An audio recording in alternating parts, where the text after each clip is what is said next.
Welcome to The Survivor's Voice, where resilience meets hope. I'm your host, Angie Sedore. I'm sitting here with our producer and editor, Christina Elder. Thank you so much, Angie. It's definitely a different experience being on this side of the room. Yes. But I am really grateful for the opportunity to talk to our listeners a little bit. I just want to say really quick that this show has really changed me hearing these stories. It's a real reminder of the realities of this world, the horrifics of the world, but also that healing is not just about surviving. Healing is about being heard, being validated, being understood by people. Yeah. And that's what The Survivor's Voice is all about. Yes, exactly. Yeah. And I love that we've been able to create a space for our guests where they can be heard and validated and understood. Yes. I'm actually really excited and very humbled by the feedback we've gotten from our guests actually about how great of an experience they've had. And we've had such just a variety and a range of guests on our show. I mean, we have gone through trafficking and medical trauma, church trauma, war. I mean, just so many different things. And maybe some of our listeners are thinking about telling their story. That would be so awesome. If that's the case, I would like our audience to know we would be honored and privileged to be able to be the platform for them if they so chose to tell their story. Yes. We also believe that every single story can help someone else. Yes. That's our whole purpose here. Our listeners should know that you don't need to be a speaker. You don't even necessarily need to be past your trauma. You just have to show up. So if listening to this is maybe making your heart beat a little faster, maybe that's a sign that you need to contact us, that maybe you can help somebody else with your story. If you feel led to speak, we're ready to listen. So reach out to us at booking@thesurvivorsvoice.net. Your story matters here because your voice is your power. Special thank you to Bowman Carter for creating the original music for this podcast. You can find Bowman's music by searching for Bowman Carter on Spotify and on YouTube. We've attached his links in our description of today's episode. Please show him love and support.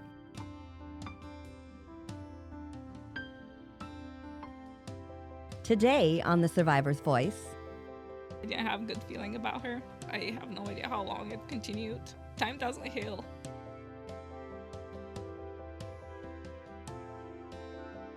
the content shared on the Survivor's Voice podcast is intended to be informative and inspirational. We are not licensed therapists, counselors, or medical professionals. The views expressed are based on personal experiences and should not be considered professional advice. If you are in need of mental health support, please consult a licensed professional.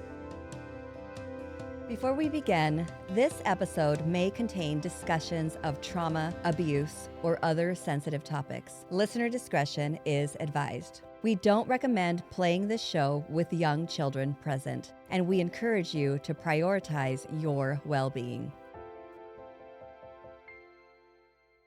Welcome to The Survivor's Voice. I'm your host, Angie Sedore, and today we get to talk to a lovely, lovely person. Her name is Ellie, and I'm so grateful that she came onto our show today, and I'm looking forward to hearing her story and just seeing what impact it's going to make on me and each and every one of you. So, Ellie, thank you so much for being on our podcast today. Thank you for inviting me. I'm so glad you're here. So, first of all, I just want the listeners to kind of get to know you a little bit. So, tell us, what do you do? Tell us a little bit about Ellie. I'm an accountant, and I just started my accounting company Awesome. back in March. Okay. So I am working towards building and growing that. Cool. How's that going? Slow, Okay. but things are moving. Good. So I am hopeful. Yeah. Are you a mother? Are you? Yes, I'm a mother. I have a 16-year-old daughter. Okay. In high school. On my free time, I love hiking, so usually You live in the right space for that. Yes.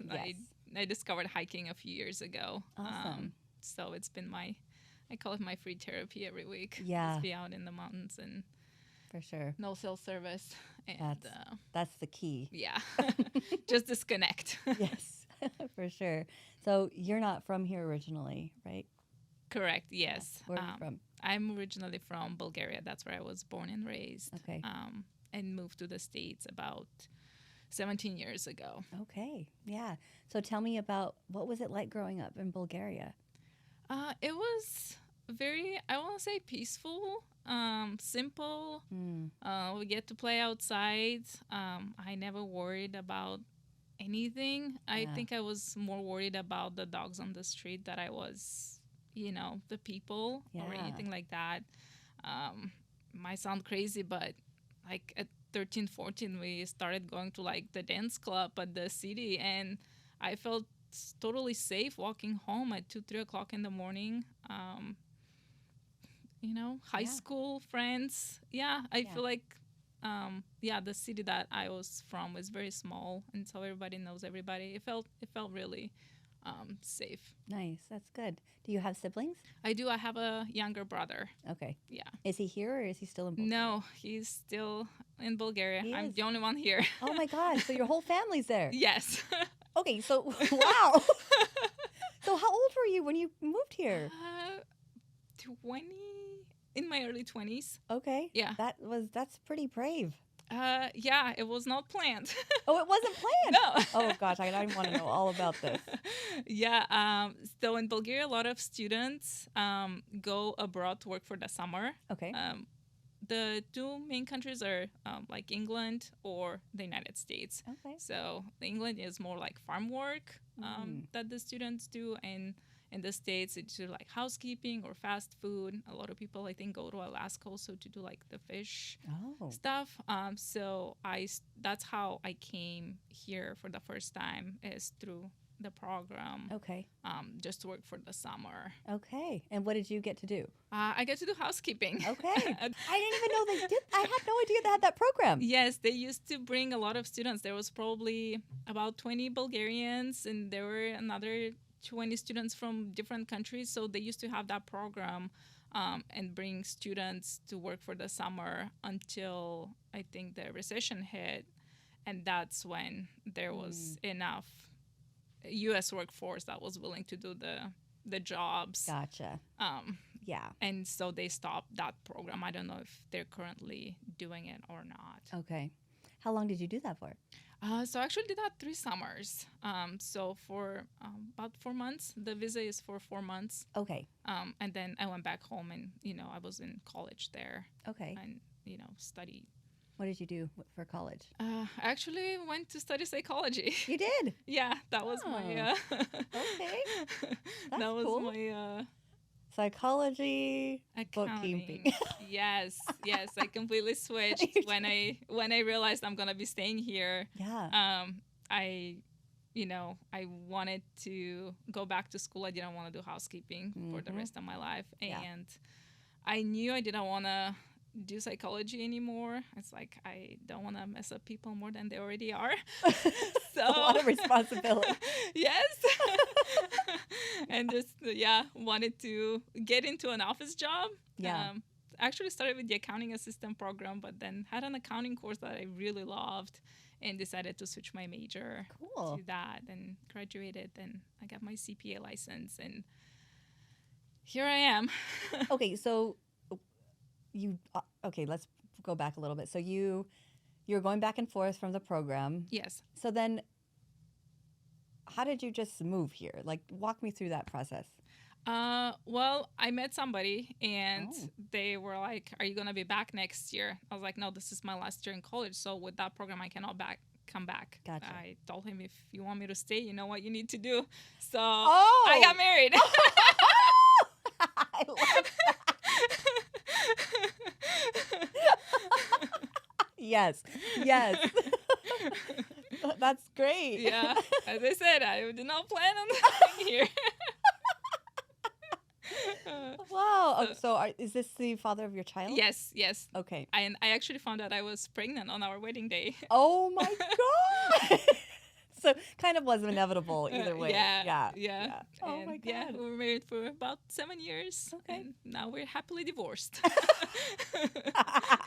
Does he still live here? Yes. Okay. Yes, he's close by. We share custody. We're in Okay. good terms. I like to say we get along better now than we did when we were married. All right. What was your marriage like with him?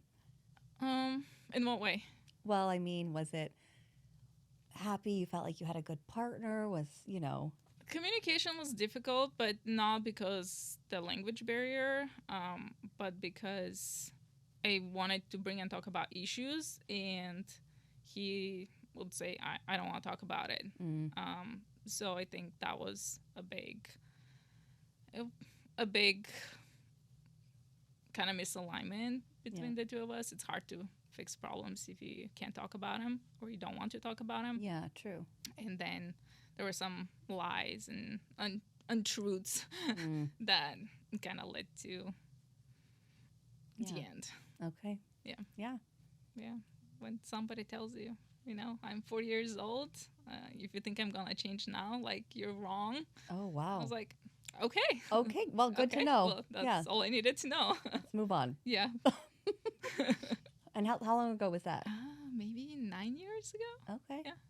So what have you been doing since then? Have you dated? I did date. I've gone through like periods of dating, taking breaks. And now I've been dating somebody for over a year and a half. Oh, good. So hiking the mountains together. Nice. That's awesome. Yeah. So what would you like to share with us about your life? I was actually torn between two stories. Okay. But I chose to talk about high school and friendships, and share the story that I haven't told almost nobody. Like, this is probably like the fourth time I'm going to share my story. Oh my goodness. That's why I asked for tissues. Yes. Okay. It's still hard to talk about, and for many years I couldn't talk about it. So the story began with a girl next door, came to live with her grandparents. I think her parents were going through a divorce, and so she moved to live with her grandparents and I think her uncle at the same time. So anyway, they were neighbors, and my mother was like, oh, she moved here, and maybe she doesn't know anybody, should become friends. Yeah. And it's like, okay, I want to be the good girl and be the good friend. So met her, but kind of from the very beginning I didn't have a good feeling about her. And anyway, we did become friends, we stick together,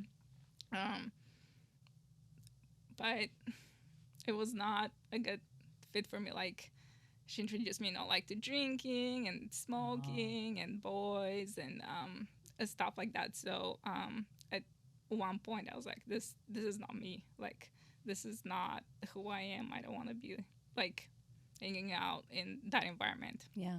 And so I kind of decided to break up the friendship with her.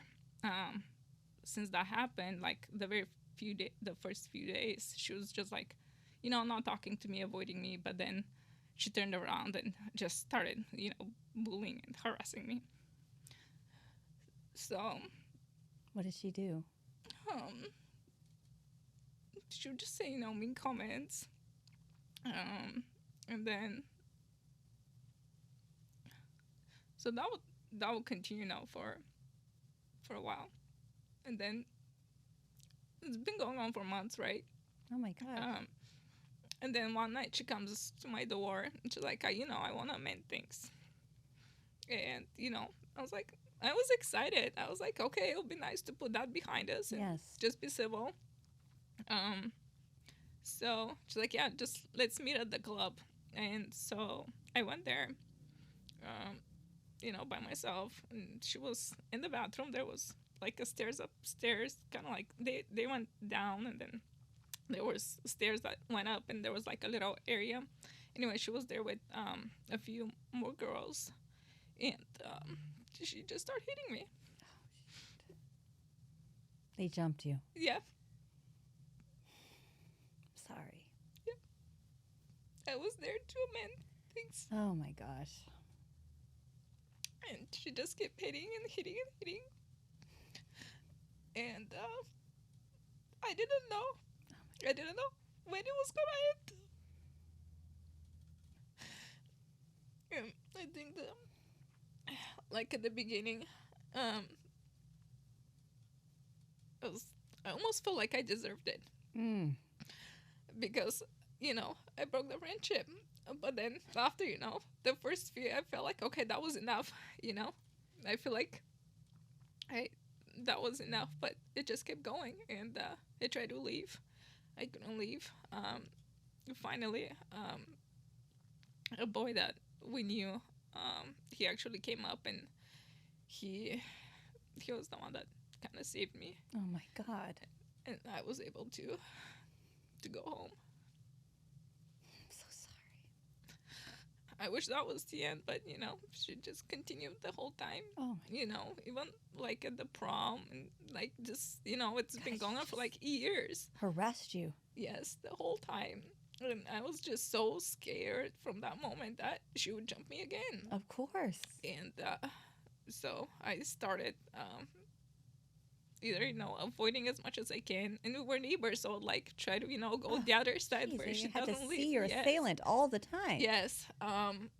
So, and we went to the same high school. She was just in the other class.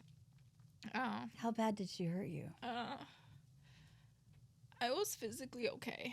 Like, it, I didn't have anything broken or anything like that. But it was, I think, the emotional Oh ones God, that's devastating. is what hurts the most. Oh, The physical God. pain is gone. Thank God. But I don't know. I have no idea how long it continued. But if that guy didn't come to help, I don't know what it would have happened at the end. Because She wasn't going to stop. she wasn't gonna stop.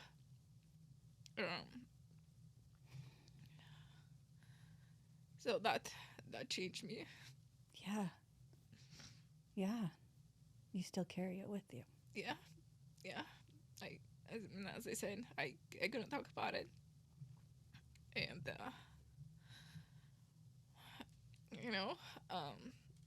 just a couple years ago, I finally decided I'm gonna go to therapy and try to get through it, and because time doesn't heal. Mm. Unfortunately, time doesn't heal by itself. Some things are just too much. Yeah. Did your mom know?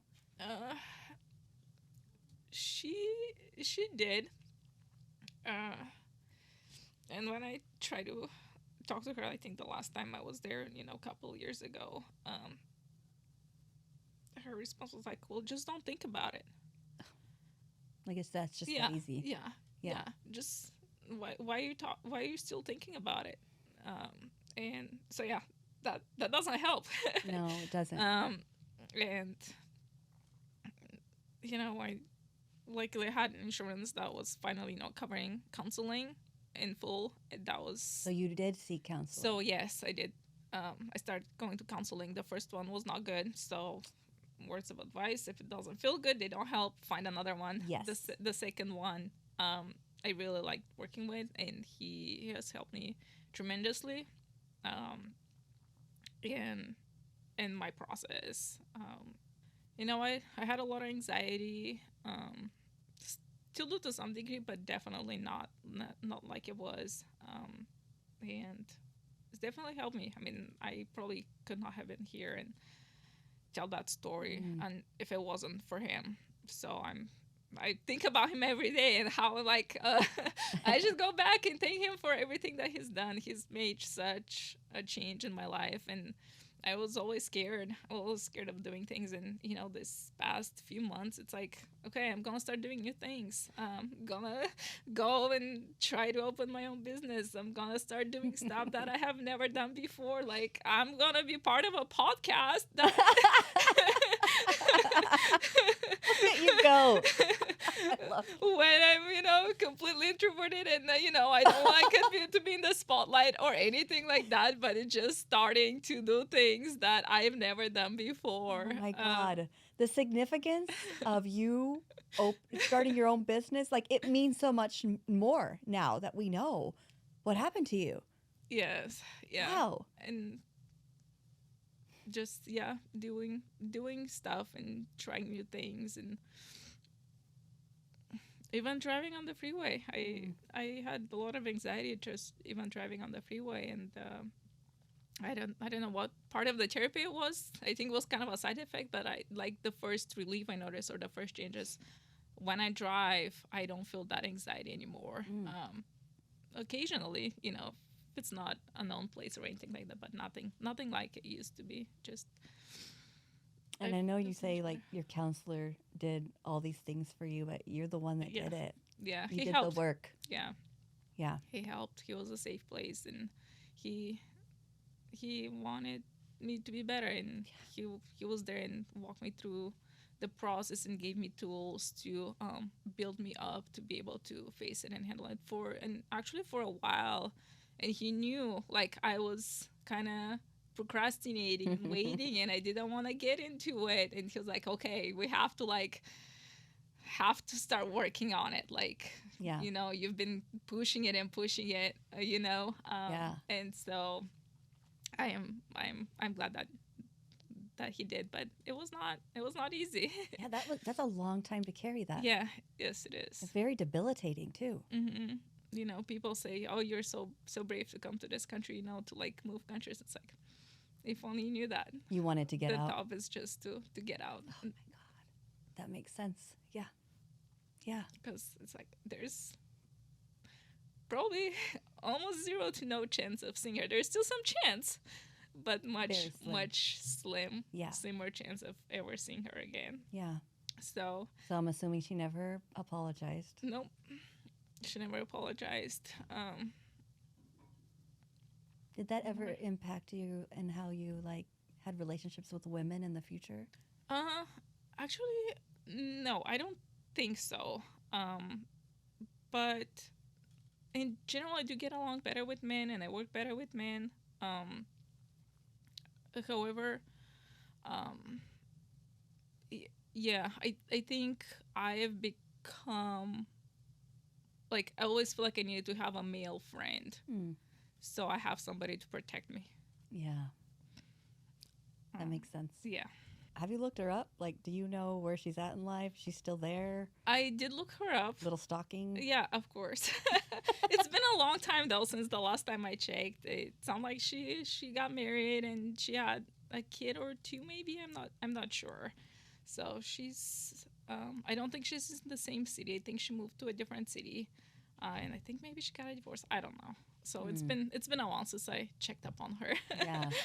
Yeah. Did she look the same? Yeah. Was it hard seeing her face? Yes, it is. Actually, not. Yeah, I don't know. I think that will be the ultimate testament. Is like when one day I actually see her face to face, how I would feel, and if I'll be like, have a good day, whatever it is, just be like as if nothing has happened and I'm okay. Yeah. So that I have not had the chance to test of how well Oh gosh. have I healed. It's like Yeah. I'm like, Oh.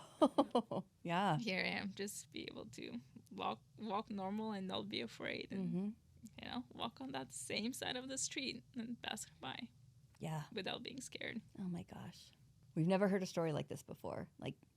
And it's so interesting. I grew up, I feel like I grew up in the hood. I don't even know how else to say it. So I knew of people getting jumped.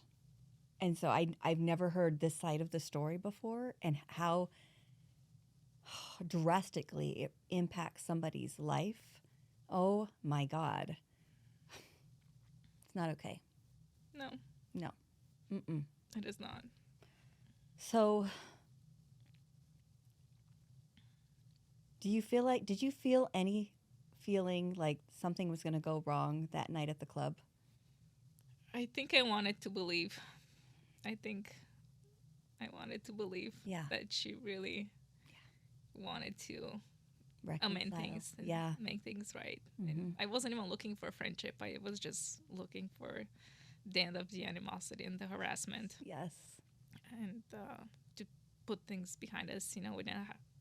We didn't have to be friends, but it'd been nice to, if we can just Of course. Yeah, you get that peace back in your life. please, yes. Yeah. But the gut was like at the very beginning when I first met her. That's when my gut feeling talked to me. But sometimes I feel like girls are conditioned to be like, oh, you know, you have to be friends. Yes. You can't say no. You have to be nice. Yeah. Be polite. Be polite. Mm. Be a good friend. Kind of almost without any conditions, Mm. you know. Yeah. There should be.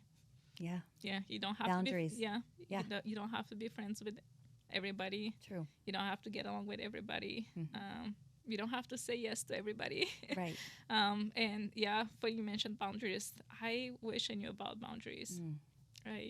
I did not know anything about them until just a few years ago, Yeah. like just recently, when I actually start reading and you know, wanting to be better. Yeah. And I was like, I wish I knew. I wish I knew more about boundaries. But that was not something that I was taught. Me neither. So So, do you feel like now that do you feel like you trust your instincts better now? Like Yeah. you've learned something from it? yes. Actually, you know, you asked me about dating earlier. Yes. I was on a date, and I was like, something doesn't feel right. Something doesn't feel right about this guy. Yeah. Yeah. And so, tips for girls. Yeah. He paid the bill with the card, and I saw the name on his credit card. And so then I went and looked him up on the, what is it, the courts records. Oh. He had a charge for like child endangerment or something like that. So, yes. Let's say I did not go out on a date with him again. I wouldn't. Anyway, yeah, girls, look up the guys. If something doesn't feel right, Yes. find a way to get their names. Oh my Like, God. just look at their credit card and look up their names and see what you can find. Very smart of you. Trust your gut. Yeah. Yeah. Trust your gut. Totally. Yes.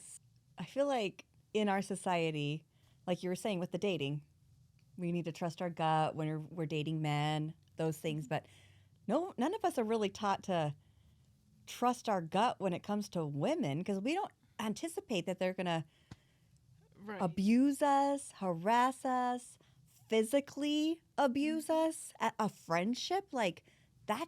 Yeah. That's just doesn't.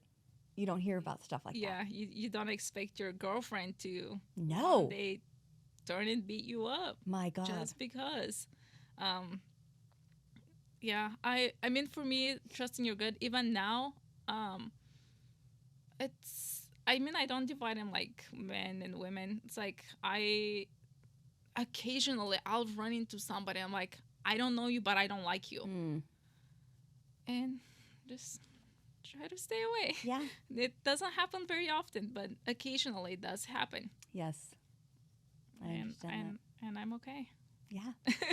Yeah. You got to take care of you. Yes, Yeah. totally. Definitely. I'm so glad you were vulnerable with us today. Yeah, thank you for letting me share my story. And Yeah. I did that mostly for me. Well, yes. That's the whole point. Yes, I think it's just part of the journey and the healing process. Yes. Speaking up is what I think helps me process things and move forward. So I think that is something that I wanted to do and share my story. I was not ready for it for a long time. Mm. I couldn't have, and now I think it was a good ending to close the circle of that story. Mm. Hopefully, Yeah. put it behind me and maybe not evoke as much emotion Mm. when I talk about it again Yeah. in the future. Yeah. I mean, you were a little hesitant about coming on the podcast, and now I understand why. Yes. Yeah, because I wanted to be like, oh yeah, I'm healed and I'm good and everything's behind me, but I'm still processing. Sure. I'm still healing. And that's okay. Nothing wrong with that. We're going to be processing for the rest of our lives. Yes. Yep. But I am so proud of you. Thank you. Yeah. That's the whole reason why we do this, is because that's what we tell people all the time is when you talk about it, it releases that power. Mm-hmm. And the more you talk about it, the more that it's just, and then all of a sudden it's like, oh, I can talk about this and it's Yeah, no big deal. it gets easier. Yeah. I know it does get easier. So thanks for using us today.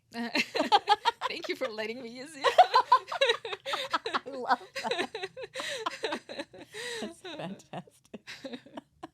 Anybody that's listening, I mean, I'm sure there's going to be people that are hearing this story that have been through something very similar before.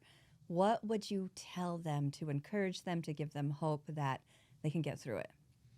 Yeah, well, my first advice is trust your gut. Then learn about boundaries. Mm. And then the actual advice is talk about it. Find a friend, find a therapist, and talk about it. Yeah. Because that's the way to process and to move forward. And as I said at the beginning, time doesn't always heal. Mm. And find your good friends. My coping strategy was, okay, now I'm gonna hang out with my good friends, the one that I know I can trust and have been there for me in the past. And they would come with me to the restroom because I couldn't even go to the restroom I bet at you the high school. couldn't. How long did it take for you to get over that? Until I moved here. I mean, until I was in college and I was not in the high school anymore. Yeah. Yeah. Yeah, always try to have somebody with me. And Makes me you so don't mad. have to suffer in silence. Yeah. You don't have to suffer in silence. No, you don't. Yeah. I'm really glad you shared your story with us. Thank you. Thank you very much.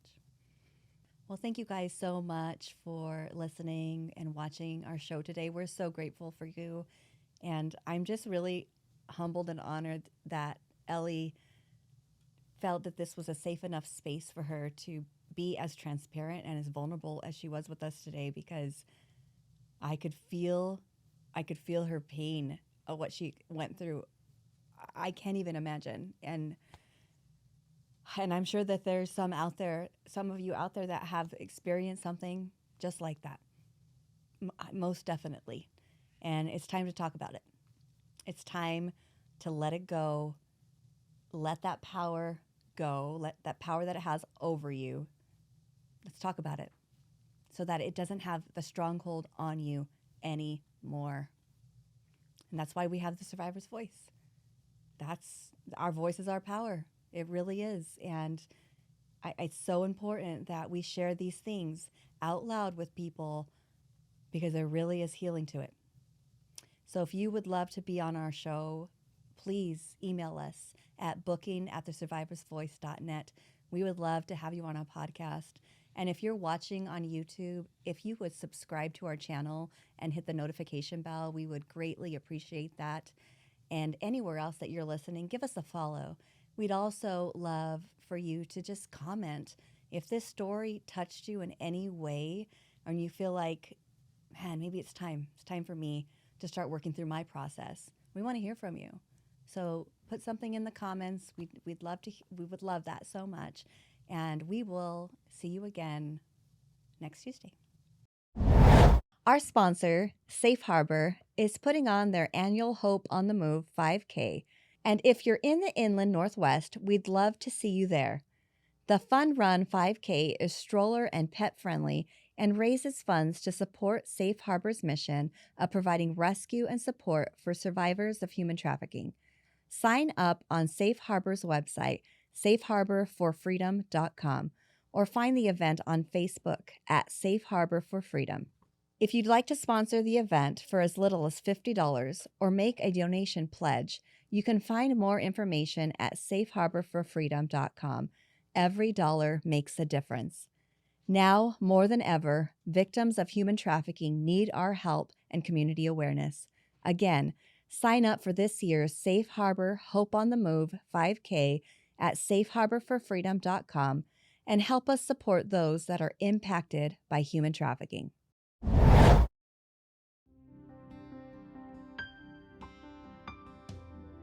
Next week on The Survivor's Voice. Like, basically you're walking on eggshells because you just kind of never know what kind of personality you're going to get. I didn't talk about it a lot as a kid because, number one, it was kind of embarrassing. I think she had done her best to like keep a lot of things hidden. Thank you for listening to this story on The Survivor's Voice. I'm your host, Angie Sedore, reminding you that every survivor's story matters. A heartfelt thank you to our incredible listeners for your support and to the survivor community for your courage and resilience. You are the heart of this show. Special thanks to our producer and editor, Christina Elder, to Bowman Carter for our beautiful song, and to Dan Wise with North Idaho Podcast Productions for bringing these powerful stories to life. Your dedication, talent, and most importantly, your hearts make the survivor's voice possible.